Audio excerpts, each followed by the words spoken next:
introduce yourself, and then if you've brought others from the business that you want to introduce as well, who won't be testifying, you can do that. All right.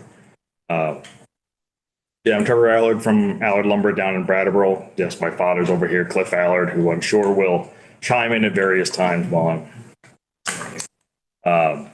so our mill, we've been in business since 1974.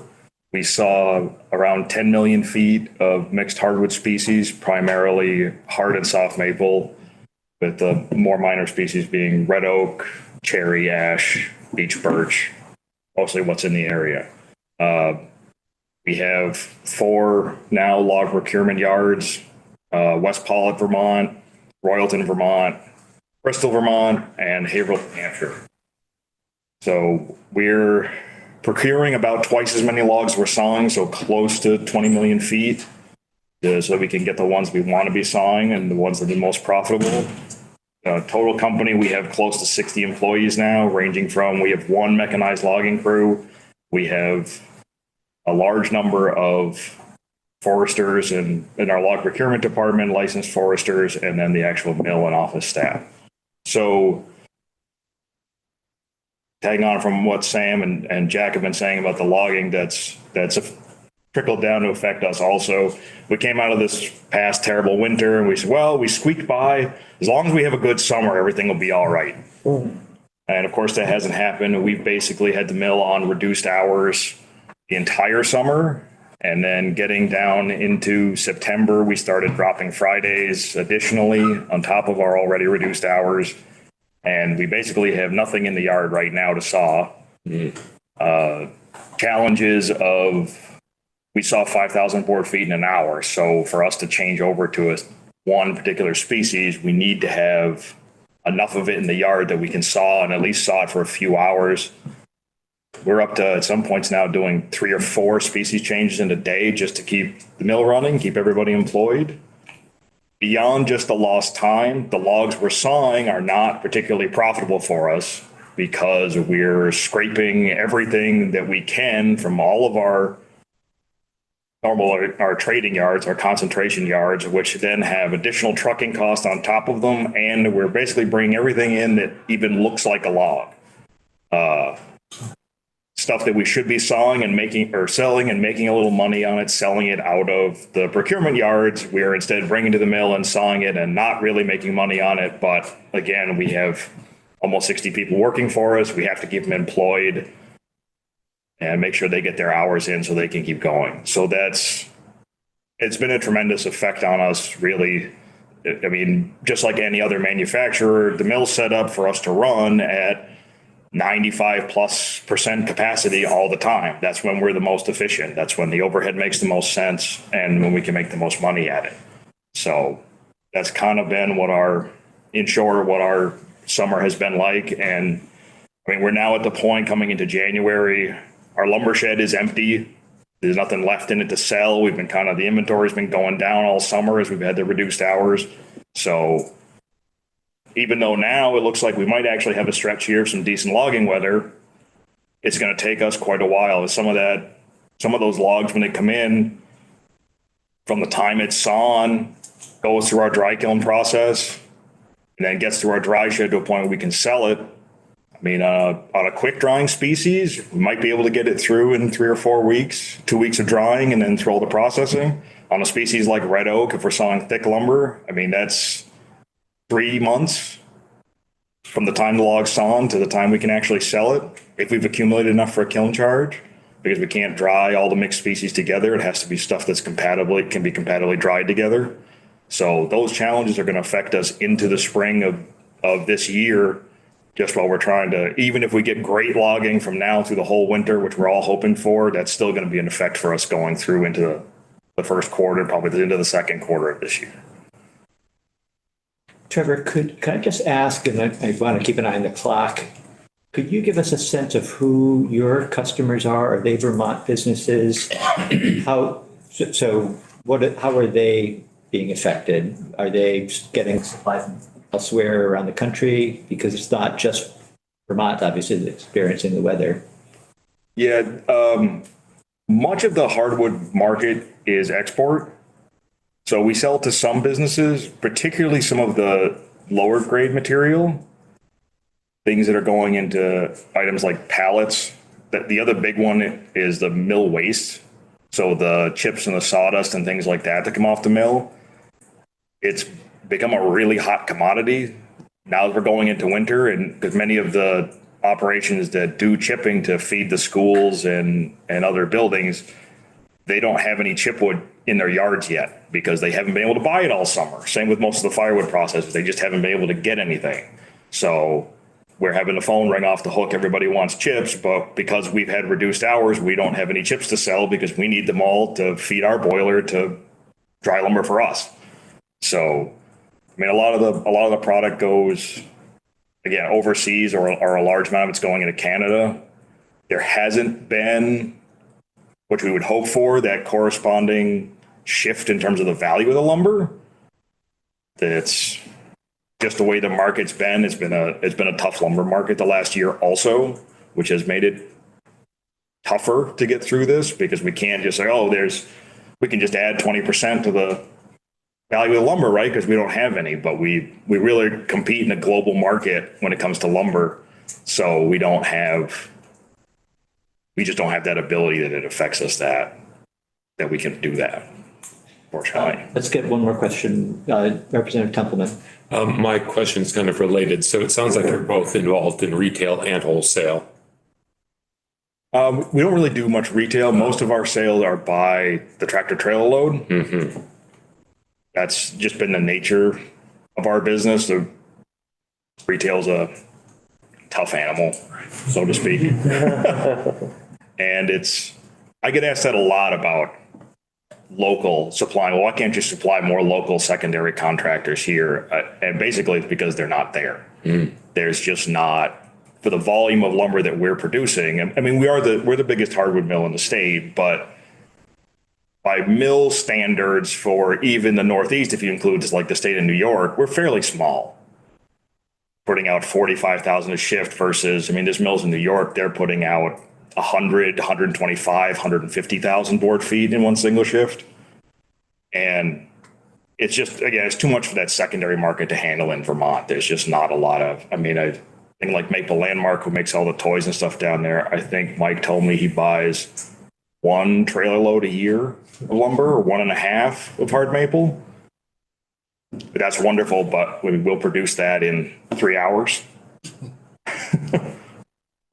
That's actually helpful for context, so thank you. And yeah, go ahead, Jim. Just another follow-up.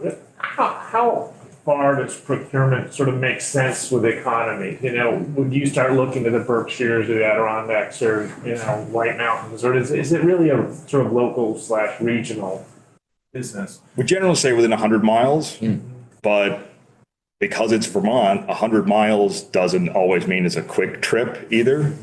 So like the yard we just picked up in Royalton, that's 61 miles, and it's a nice, easy truck to get down. We're now buying logs into the old A.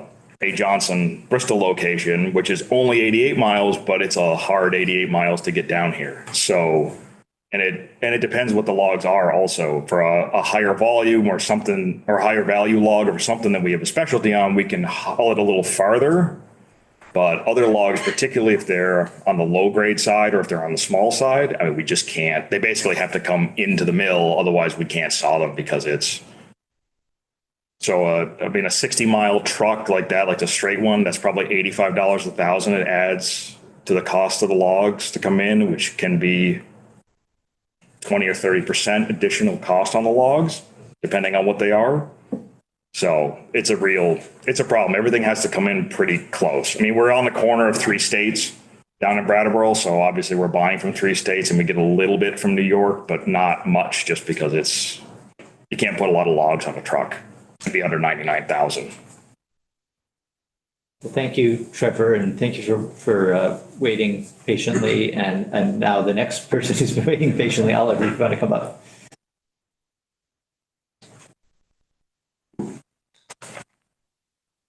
Thanks, Chair Durfee and members of the committee. For the record, my name is Oliver Pearson. I'm the director of the Forest Division within the Vermont Department of Forest, Parks, and Recreation.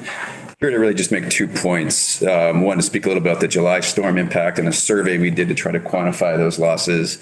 Then talk a little bit about what we're doing to support the sector and lend some sort of support to some of the ideas that have already been shared this morning. So we certainly recognize the hard times that logging contractors had during the wet summer, the warm winter, and it's not just the July flooding, as has been said. This has been a consistent challenge over the last few years. And I think this storm had significant physical and economic impacts across Vermont.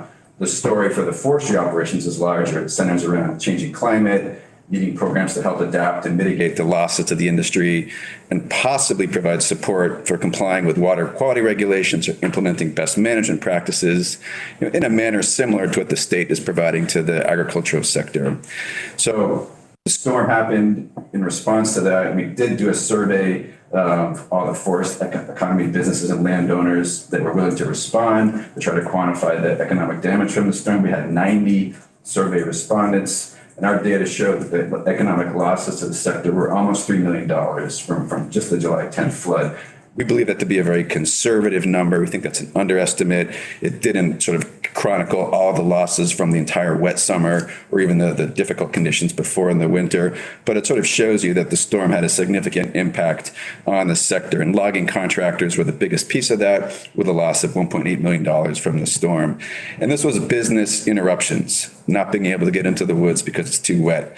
And so it's not sort of loss of physical, not negative impacts on physical infrastructure, for which there's more types of support and recovery programs for.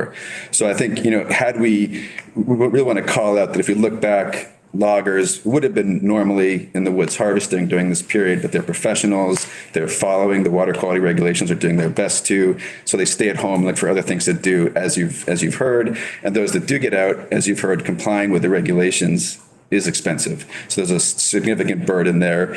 And then it's important to understand the ripple effects that the storm caused. If the wood's not coming out, it's not getting trucked, it's not getting to the mills, getting to manufacturers, decreasing supply, and all the businesses along the supply chain suffer.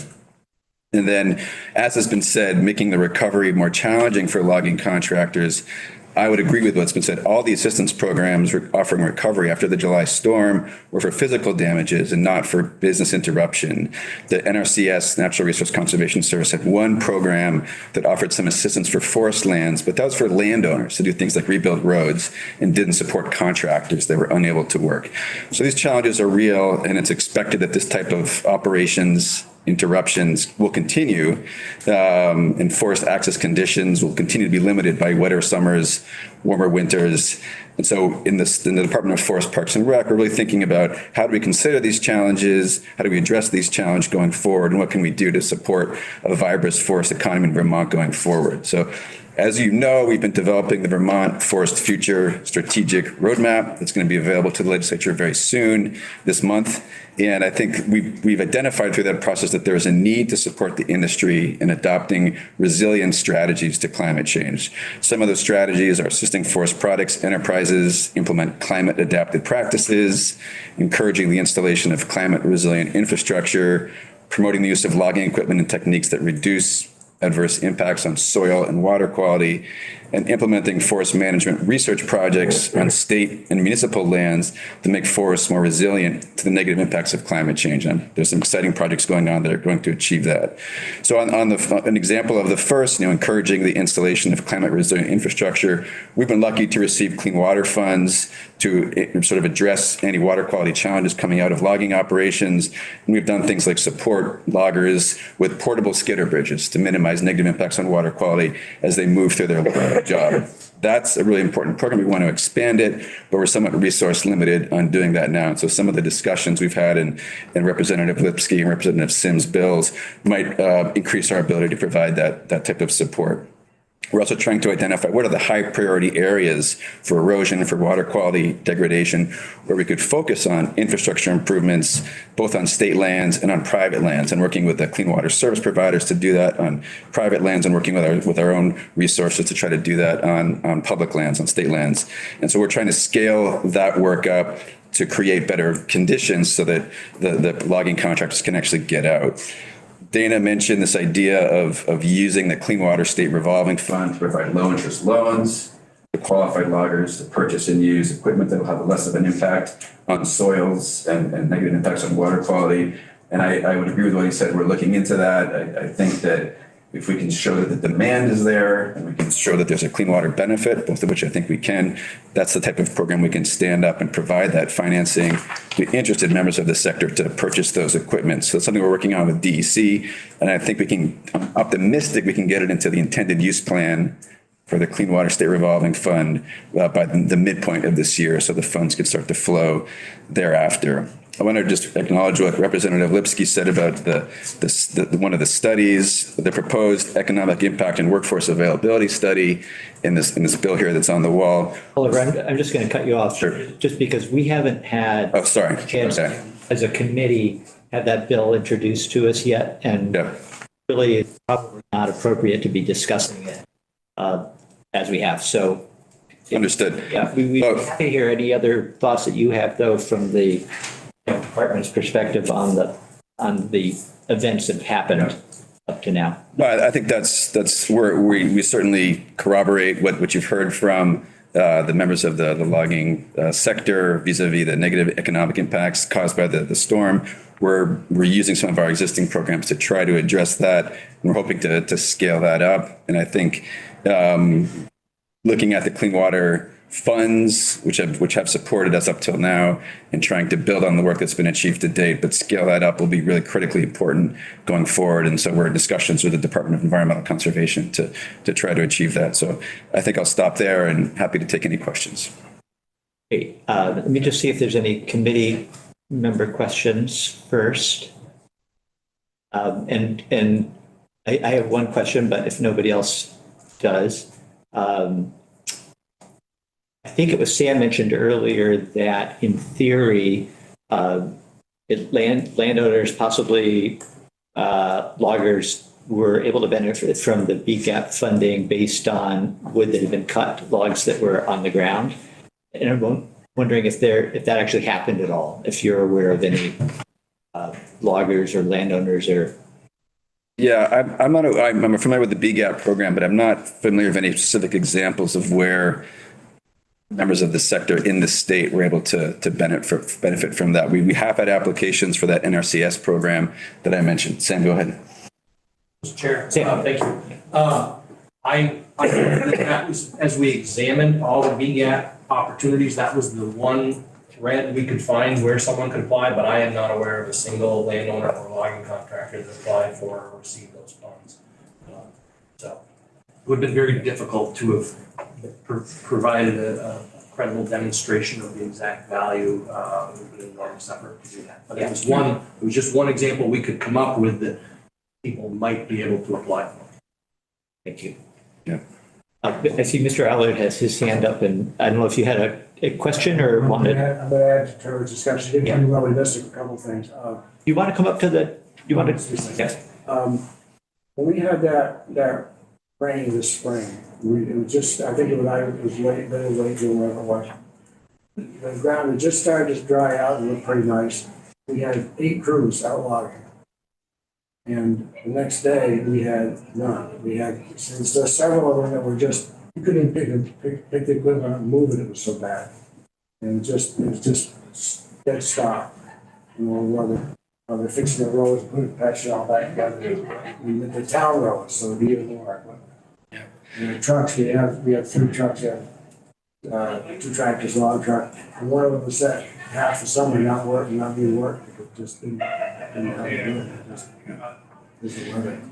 Yeah, I think for some conditions, not incredibly wet conditions, but for moderately wet conditions, the strategies are there. Culverts, hardened landings, skidder bridges, buffers, but there's cost associated with implementing all those for the contractors. And we are beginning to look at how to defray some of those costs through some of the clean water programs we have, but our funding is inadequate to do that at the scale that's needed. You could spend $1,000, $1,500 just moving the equipment from one job to another, then you prepare the landing, hope that it can go. And it works against it. Representative O'Brien. Just, not only are you sort of watching other loggers' jobs, but you're also the steward of state forests. So just from that perspective, have have jobs that should have been done Yeah. not been done. Last year, we only put out 4 or 5 timber sales on state lands, which is a reduction compared to previous years. That's partially because of the climate change and the soil moisture conditions. There were some other factors as well.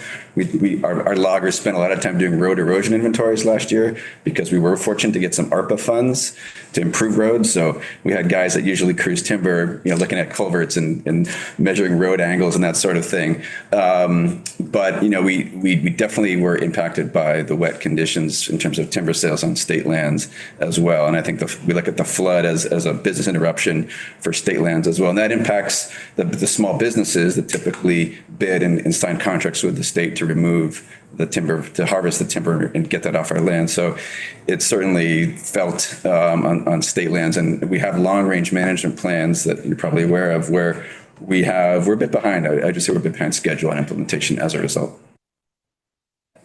We had another witness on the list who I think may have dropped off, Sam, from Zoom, unless It's a Gilman. Melanie, yeah. Melanie? Not there. I had heard that she had maybe had to drop off, so, yes, Dan. Could I just offer one kind of